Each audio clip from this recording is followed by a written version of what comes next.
Hello and welcome to the House of Cult podcast brought to you by the Pretty Cult. Today we are joined by Travis Moseley of the Austin, Texas based dreamcore band Colorblind.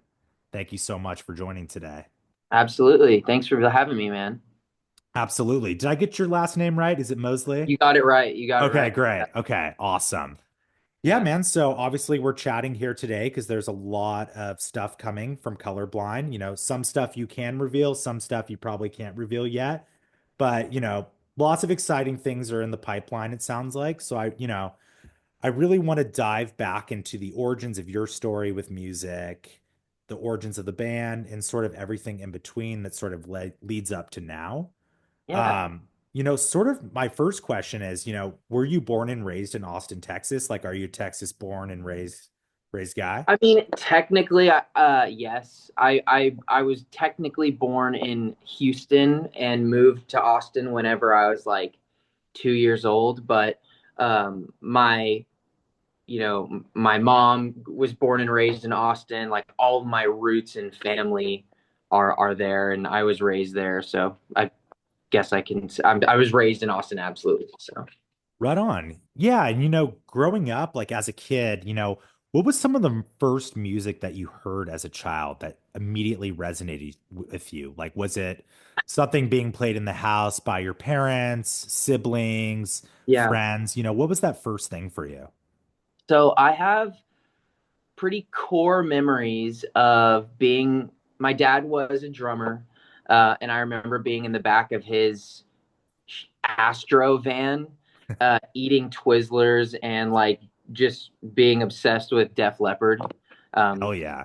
so my dad played a lot of Def Leppard and Judas Priest, and I remember being taken to school by my mom and her like stick shift Mazda 626 that she always.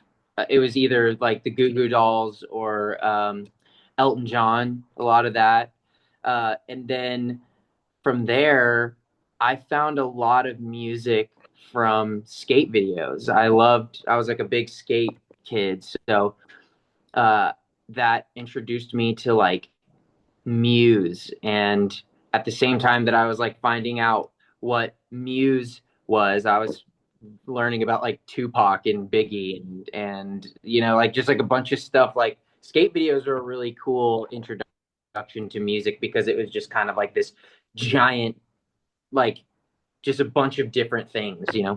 Yeah. That's interesting you bring up skate videos. So, if you don't mind me asking, how old are you, Travis? I'm 28. I'm 28. 20. Okay, so I'm 30. So yeah, Yeah. we're close in age. I mean, it's crazy how much skate videos were such an introduction for kids like getting into music. Like Yeah.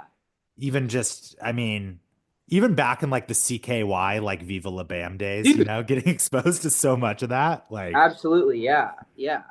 that's awesome, man. And a huge part about colorblind that is so intriguing is obviously your voice. Your singing voice is so unique. It really sticks out with these really razor sharp vocal runs, these R&B inflections, and definitely a very distinct higher register for your voice.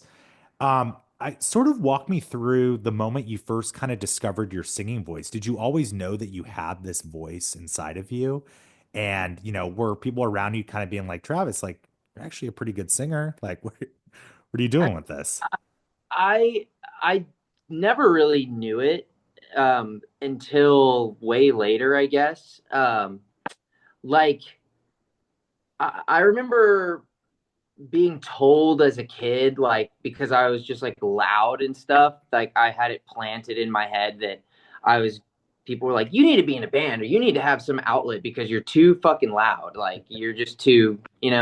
Um, but I didn't really start really trying to sing until my big brother, who is the drummer in Colorblind right now, he Mhm. joined local bands in Austin, and I would go watch his shows, and um, I would just kind of start, putting on like Scary Kids Scaring Kids, and was a big fan of like Day Shell and stuff like that. And I would, when I was 16 years old, when I like, or 17 or whenever I got my first car is when I really had like an actual like confined space where I could do stuff, not worrying about like the judgment of anybody, you know?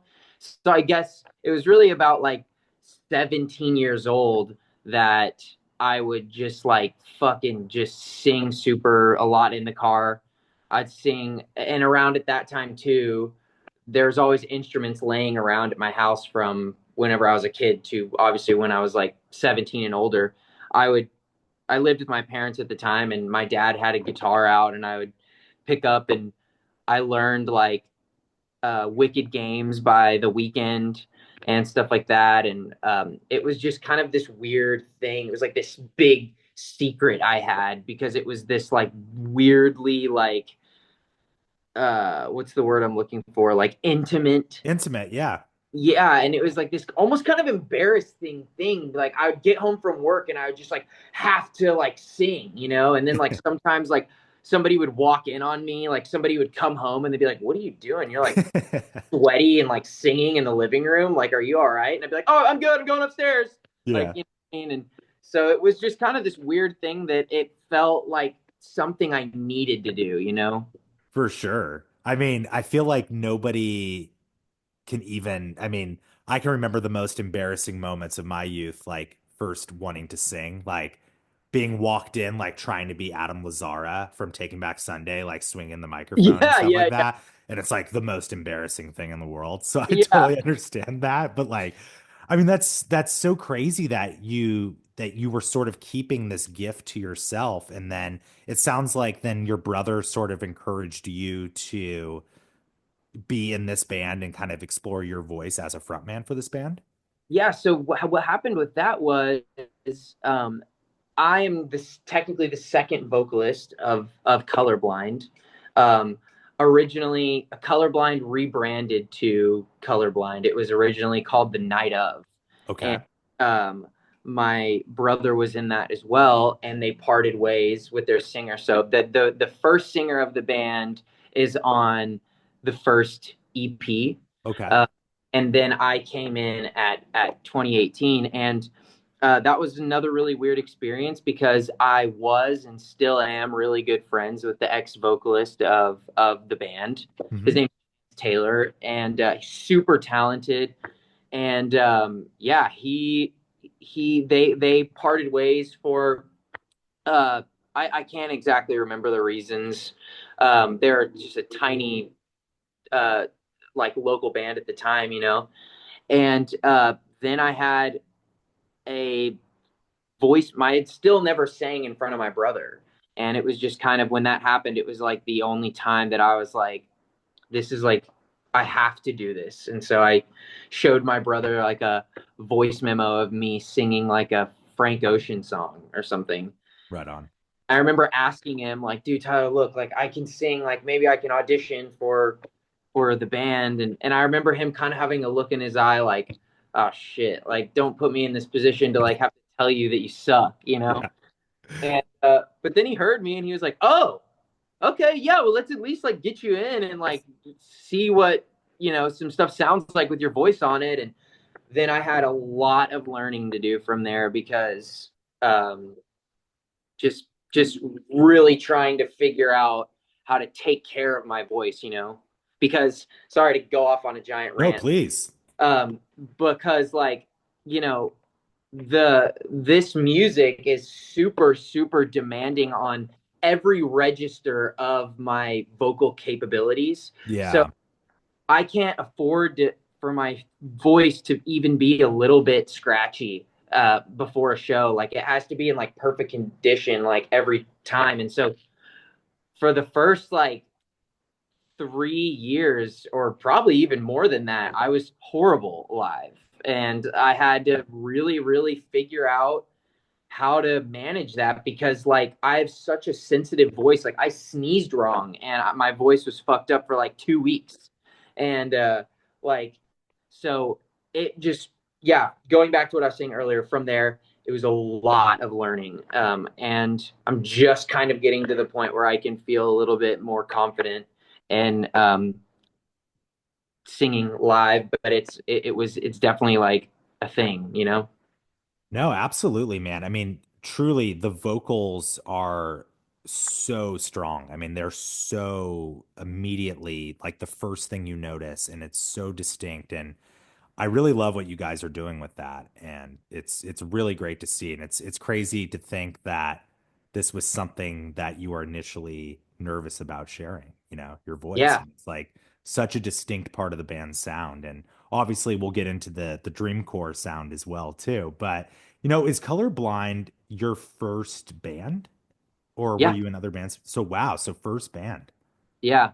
Still the first band that I've ever been in. I just kind of jumped in with zero, like, but this is 2018, and so I just jumped in with like zero expectation and just had to figure it out from there. But I've always had my brother. My brother had been in other bands in the past, and uh, just trying to do my part as good as I can. Sure. Yeah, absolutely. And I want to dive into the genre of music of the band. Like you guys dub it as dreamcore. The Yeah, first thing I personally thought of, was obviously there's really ethereal vocal melodies, soundscapes, synth pads, and like an emphasis on ambience. But I'd love to hear your take on what dreamcore sort of means to you in the scope of yeah. it. I mean, you're kind of hitting the nail on the head. Dreamcore was just kind of a thing where like our whole career we've like as genres like blend so much, and our whole career we've been told like, oh, you're like this or you're like that, or we've even been told in different meetings with like labels and stuff like that where they're like, you guys are like, you haven't really figured out who you are yet because Mhm. there's so many different elements that you guys put into your sound. So like, you guys really need to refine that a lot more. And, nobody's really been able to like put their finger on exactly what we are. And we were just like, fuck it. Like, this is what it feels like to me. It felt like dreamy, dreamcore with like you were saying with the music, like the ethereal, like synth pads and, like, uh, sort of, I don't want to say like psychedelic, but there's, I Yeah. guess, some of those influences in there. I'm a really big like Anthony Green Circa Survive fan, and that definitely finds its way to the music as well. And but yeah, I mean, I think dreamcore was just kind of a thing where we're like, fuck it, we don't know what we are either, but we're a fucking dreamcore band, and we're just gonna try to make stuff that feels kind of liminal and puts you in this space that is, kind of a distinct and familiar place. I like that you bring up the liminal aspect for sure too, because obviously you can also think about the dreamcore aesthetic. That's also like a very popular thing right now with Yeah, TikTok and everything. yeah. And it's a really unique way to look at your art. That's awesome. And it's interesting you bring up Anthony Green. I was going to ask if he was an influence because obviously you guys both have those higher register voices. Obviously very different voices, but I was curious if he was an influence. That's really cool to hear. What are some of your favorite things that Anthony Green has done? Yeah. Um, Favorite things that Anthony Green has done. I mean, I really like his solo stuff a lot. I Hmm. like his solo stuff a lot. Um, I I'm a really big fan of the album Dissensus, like the Yeah. Circa album Dissensus. I think that's a really great record. But I love. I mean, I was a little like I missed the beginning of Seosin. Like when I got introduced to Seosin Cove, they already put out the Beatle record. I think I was in middle school, Hmm. and I loved them. And but where was I going with this? Yeah, I mean, I was gonna say, I don't know if you've listened to the Seosin record that they put out in 2016 Yeah. with Anthony, Yeah. and I thought that record was incredible. Yeah. Uh, but just big Anthony Green fan. So A- yeah. Absolutely. Now, I've had the pleasure of interviewing Anthony Green, I think 3 times in my life. Oh, cool. I used to work for Alternative Press, and we used to do a lot of stuff with Anthony. And he is, I don't know if you've met him before, but he is like the most, I don't even know how to describe him. He's one of the kindest people you'll ever talk to. Like there's some kind of like mystical thing with Anthony Green. Like I Yeah, don't know how to see that. describe it, Yeah, but he's like on a whole other amazing plane of existence. Like it's dude, just it's I so crazy. started out and like when I was younger, like watched like every single fucking interview with him. So yeah. Yeah, he's awesome. Yeah, for sure. And then, something I want to touch on too is, Colorblind recently signed to Solid State Records. I think for anybody in the know, Solid State absolutely ran shit from like the early to mid 2000s, with bands like Underoath, Zayo, Norma Jean, As Cities Burn, August Burns Red, whatever you want to, there's so many different artists. And then they've also had this really nice resurgence recently. And with bands like The Devil Wears Prada, Fit for a King, and like Silent Planet, a bunch of other bands, how did you initially get linked up with Solid State? And were you a fan of some of their back catalog?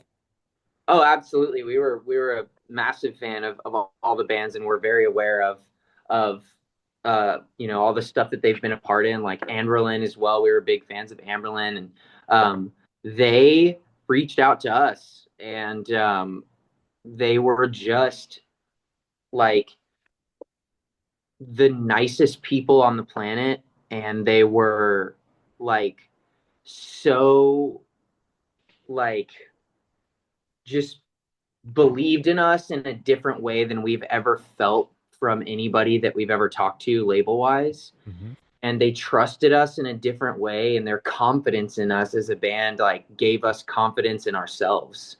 And it's just ran by really, really sweet people that just let us fucking take the reins, and they just believe in us every step of the way. And I mean, yeah, it's just they have been like honestly just an incredible label to work with, and saying that now in this day and age is kind of a rare thing to hear. um but it's really true. They've just been great in every single aspect. They've been fair in every single aspect, and they've just been super awesome and supportive of us. Absolutely. I mean, it's such a testament. I mean, the label has been around since like I think 1992, like well before either of us were even born, which is Yeah, very wild to think about, you know. yeah, And so many different phases, yet they've survived and now they're thriving in this modern music industry landscape is really cool. And signing really compelling new bands like Colorblind, like yeah, not resting on just sort of, what may have worked for them early on, like 20 years ago, like really pushing forward into the future. That's really cool.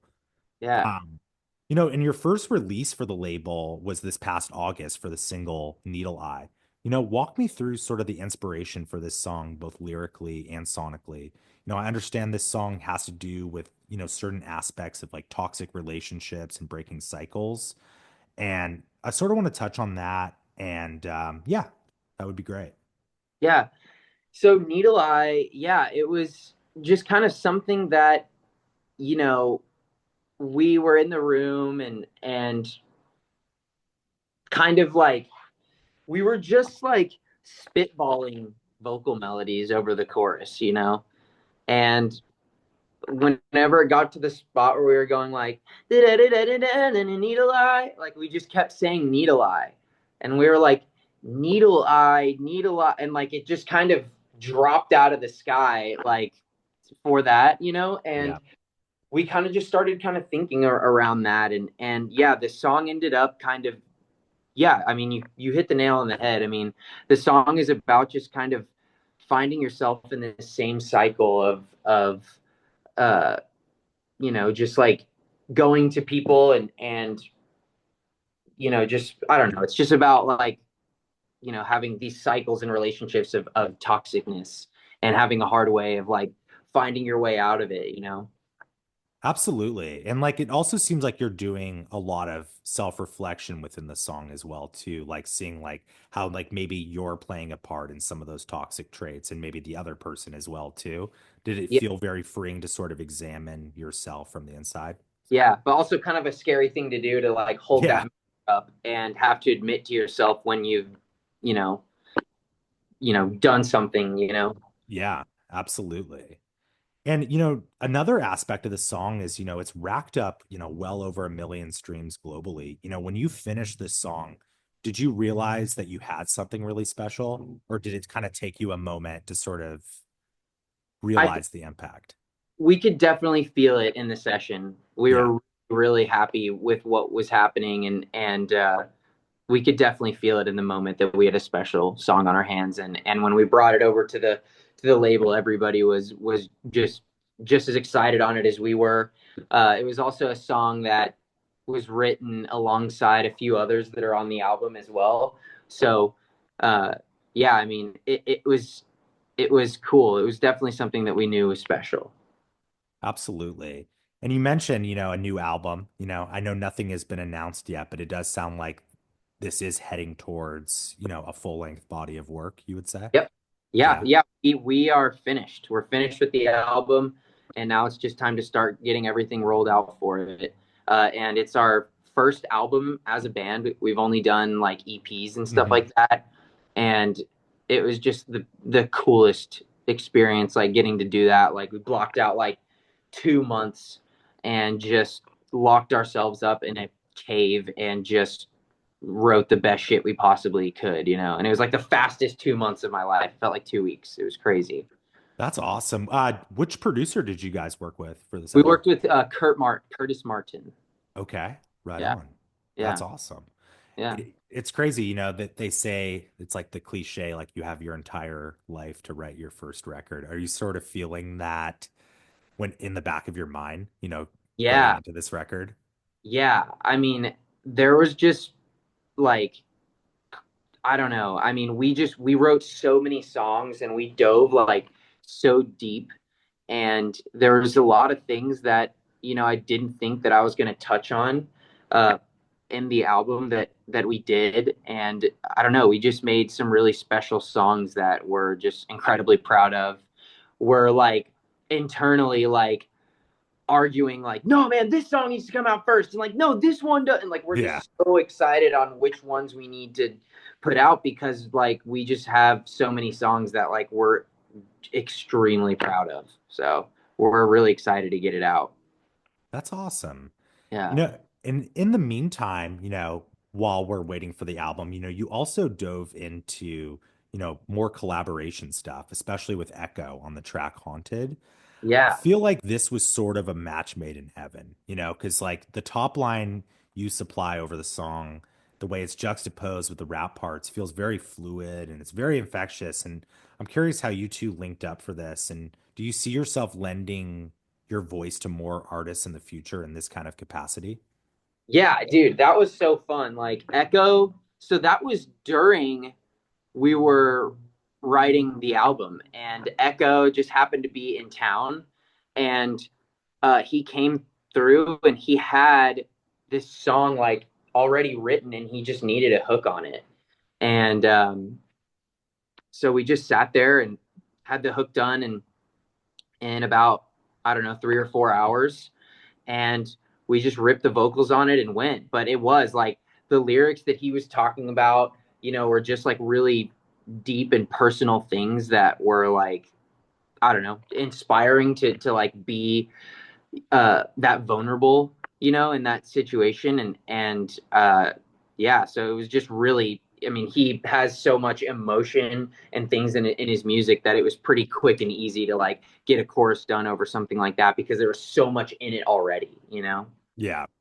Does that seem like something, you being based in LA now, like, do you see yourself kind of getting into that top line world a little bit with Dude, what you're doing yeah, with your I voice? already have been. I mean, like Okay, the cool. reason why I just recently moved out here, and uh like and I would go back, I'd get home from tour when I lived in Austin, which is like my favorite place in the world, but I would just kind of be sitting around, waiting for the next tour to happen or the next flight out here for a writing session or something like that, and it just made a lot more sense to just be out here. And the the 2 months that I've been here, I've been in more writing sessions than I've been in like that I would be in like an entire year normally. And Wow. getting in the room with people who are really fucking good, and getting to like see their thought process on things and put my help on certain things has been awesome. Yeah, I love top lining stuff. I love helping with stuff like that. And to answer your question earlier, like I definitely can see Colorblind doing more collaborations because that is just so fun. Like especially after like writing an album is like at least how I feel right now is like I just scooped every ounce of everything I had out into this project, Yeah. waiting for more influences to come for like inspiration for new things to write about and new things to talk about. And that's what's really cool about uh, collaborating is because you just kind of get to see where other people's heads are at. And yeah, so yes. And it must also like be such a learning experience for yourself too, like working with these different artists and applying your voice in different ways, like because then eventually you can take that into future colorblind music. That's really Absolutely. Yeah. that's and I want to touch on something you said. Did you say you've only been in LA for 2 months? Yeah.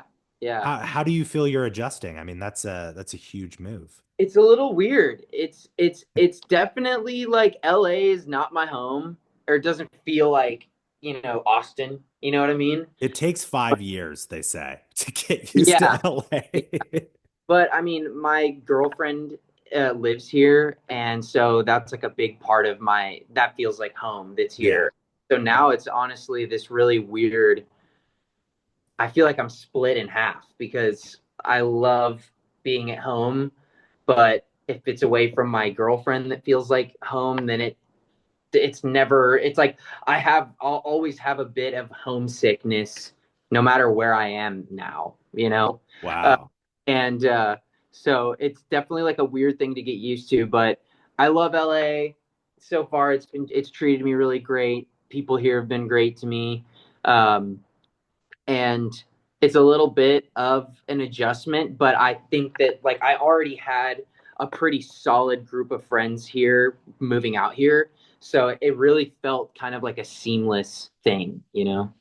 Absolutely. And then I'm also curious, being from Austin, Texas, sort of walk me through what the scene was sort of like growing up there and sort of where it stands today. Because when I think of, really prominent bands from whatever we call our scene, quote unquote, a lot of them came from like the Dallas Fort Worth area, typically that seemed to sort of be the hot spot, whereas Austin maybe was more synonymous with indie rock, maybe like psych rock and stuff like that, and country. And, you know, where does it sort of stand today, like musically? Did Yeah, it feel a little bit you're, different? you're completely right, dude. Yeah, like Dallas for our scene of music has always just been extremely strong. Yeah. And really talented people come out of Dallas. Like I'm pretty sure like Polyphia and a bunch of Hmm. other people were Dallas bands, and it still stands that way today. Like if there's like a if there is a you know newer band that's similar to mine that starts in Austin, I advise them to go play shows in Dallas. You Yeah. know, um, Austin when I started my band, it honestly had like a good little rise in hardcore music. It had a really really great scene for like really heavy bands for a while, Hmm. and my band kind of felt like a little bit of the outlier, um, because we had like clean vocals, in the local scene. Um, but yeah, I mean, there's still really great bands in Austin that are grinding. Everest is a really awesome band that we've been friends with for a really long time. Yeah, that they're really really great bands like Rain and stuff like that are really awesome local bands, and there's really great dudes in the scene in Austin. Absolutely. Did you find it convenient too to like play like South by Southwest showcases? Did you guys ever do anything I've like that? never played a South by Southwest. Really? Yeah. Yeah, and I have. I mean, I'm sure we would love to, and or maybe the band did play some South by Southwest showcases before I was in it, but I think it was only like one. Um, and Yeah, downtown is just crazy whenever South by is on. And honestly, I've never even been to South by events myself because I've worked in the service industry my whole life. Yeah. So like that was big money weekends. So I couldn't afford to take those weekends off and go like enjoy the actual thing. I've also never been to ACL.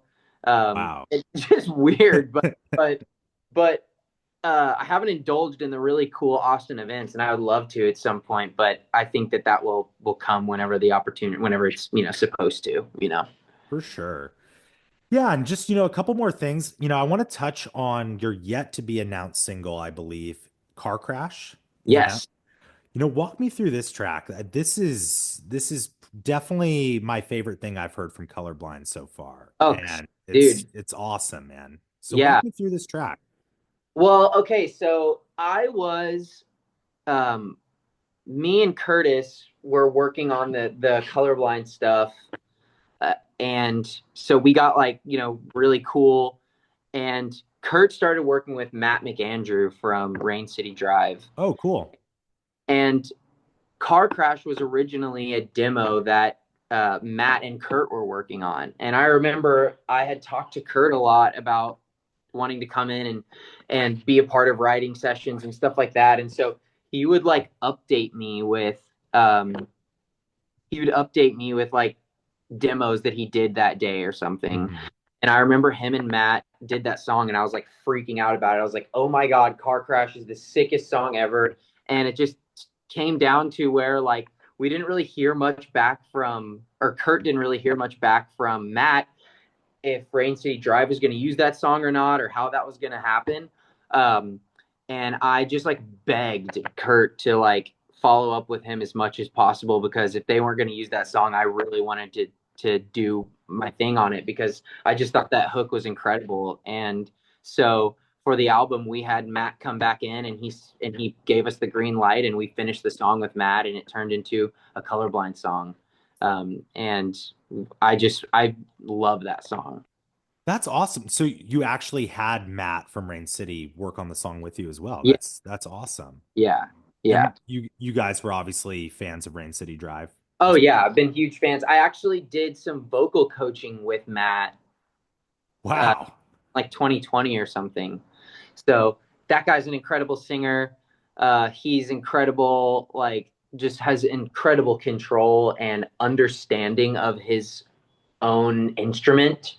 Like that's like the big thing about singing is like understanding your own voice because everybody's so different and he just knows his way around his vocals so well and he's just such a consistent singer and it was fun like working with him in the studio because he would just like do some scratch vocals or for something or like a melody idea he had or something and like it was just like he was just like album takes, like he's just such a great singer. Yeah.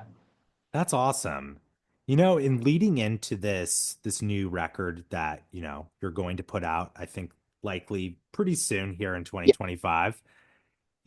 Overall, like what is your vision for this album? Like what would you ultimately like to see it achieve? Whether that just be personally, um, career-wise, anything in between, what do you want this album to represent and sort of shape for your future as a whole? Yeah. I mean, that's something that is hard for me to put an expectation on for myself because, you can't, tell the future, but I mean, I obviously would love for this to take the band to a completely different realm than we've ever been in. I think that as far as like are the way that we've matured as artists and music writers, I think that this album is like a massive, massive leap in front of anything else that we've ever done. And I just think on top, more than anything, I'm really proud of it, and it's gonna make me happy to share it. And however that ends up for us is how it ends up, but I truly do believe that people are gonna really love this and be really excited about it. Um, it just feels good to release music and be a part of something that could potentially like inspire the embarrassed, scared kid who's a good singer who's afraid to tell Yeah. his, you know what I mean? And that's really all I can really ask for, is that it can, inspire hope on somebody else to like pursue their passion. I love that. Thanks, man. I really appreciate you sharing that. You know, going forward too, what else can we expect from the band? Are there any tours coming up in Yeah. general? What's sort of next for the band? So here in a couple weeks, we're doing our first UK and Europe run, which is just like crazy for us. We're like, what? How is this? Who's letting us go play music like overseas? Like it's crazy. So yeah, we're direct support for a band called Caskets, Hmm. who we just got off a tour with in the when was that? Like October or something like that. The most recent tour we were on. Great dudes, super super nice guys, and they really have like took us under their wing, and they invited us out to do like a little 2 week run with them in Europe this year, and it's going to be dipping our toes in the water. So we're really excited about that. We're also doing a spring tour with Capstan, True North, and Not Enough Space, and we're super stoked about that. It's going to be the most consecutive touring that I've ever done. We're gonna go to Europe. We're gonna have 2 weeks off, and then we just hop right back on the road. So I won't be back in LA right now. It's late January. I won't be back in LA until about May. So Whoa. yeah, Okay. Yeah. it's gonna be like a lot of touring, but I mean, that's we love what we do, and it's just like obviously we're just so stoked. Yeah. Like, would you say you love the touring aspect of being in a band? I love touring. I Yeah. mean, for the longest time, uh, shows were the most anxiety inducing thing that I could possibly do, because I was so caught up and worried about my vocal performance. Hmm. And but now I think you just kind of you get to a point where you've been shit enough to where it just doesn't phase you anymore if you are bad, or something like that. But because I'm sure I have plenty of rough shows ahead of me, but I've gotten down like this vocal warm up thing to like this, like it's like 45 minutes of like this like saline solution I breathe, and then I like use this straw in a water bottle for 15 minutes, and then I do like an actual vocal warm up for 15 minutes. And on the last tour I did, or on this tour that we did with Honey Revenge, I had gotten sick and lost my voice Oh, completely, no. and so I got connected with Melissa Cross, and she taught me really like the importance of vocal rest. So, just kind of getting into a routine on knowing when to shut up, when to do your vocal exercises, and figuring that out has been a thing. But yeah, I don't even know. I just went off on a rant, but No, no. That's what a that, podcast is for, that man. yeah, that's the only thing that was was anxiety inducing about tour. But now, since I've kind of under, understand myself a little bit more, um, I can relax a little bit and have fun. And touring is a lot of fun, especially because my band, we're all best friends, and we get along. So Yeah, absolutely. Is there a place that you're looking forward to hitting the most in these upcoming tour days? people say that shows in Germany are really awesome. Yes, you might get the review. Have you heard of the review? I've heard the German Yeah. review. Yeah. Yeah, you kind of sucked here, but overall you're good. I've heard. Yeah. Yeah, so I need to prepare some of my guys for that. I heard they're a little blunt there. Yeah. Yeah. So whatever, man. Excited to do it. I'm excited to see Switzerland and the Netherlands. It is going to be one of those things where we're pretty in and out. You know what I mean? Like touring is like you get excited to see certain places, but you're there for 24 hours maybe. So Yeah, for yeah. sure. Well, man, that sounds super exciting. And, congrats on everything that the band has coming up. I have no doubt that this record is going to really resonate with people. It absolutely is such a huge step up for the band. And it definitely seems like you're firing on all cylinders. So, congrats on all of that. I'm really, really stoked for when the album comes out for sure. Dude, well, thanks so much. Thanks for taking time on it and listening and having me on. I appreciate it a lot, man. No, absolutely. Thank you so much for joining. Yeah. And yeah, dude. Well, thank you so much again. And yeah, just have a great rest of your day. Enjoy Nam. Hopefully the traffic is not terrible down there. Yeah. Yeah. Hell yeah, man. All right. Take care. All right, man. Appreciate you so much, dude. Have a good one. Yeah, of course. Take care. See ya.